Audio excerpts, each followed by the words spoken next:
יש דברים שאנחנו מרגישים עוד לפני שאנחנו יודעים להסביר אותם.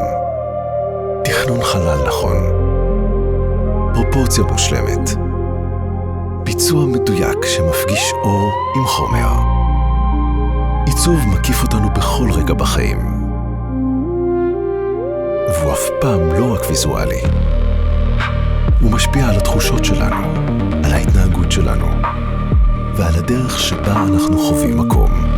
כמו בחיים, גם ביזמות ובתכנון, לנקודת המבט יש משמעות. GD לוי רואים בעיצוב ערך מרכזי בכל תהליך הייזום, התכנון והבנייה, תוך הקפדה עד לפרטים הכי קטנים. אנחנו כנראה האנשים היחידים שיכולים להתרגש מקו צבע בחזית. אבל מבחינתנו, אלו בדיוק הדברים שעושים את ההבדל בין עוד פרויקט לנכס שיש בו אופי.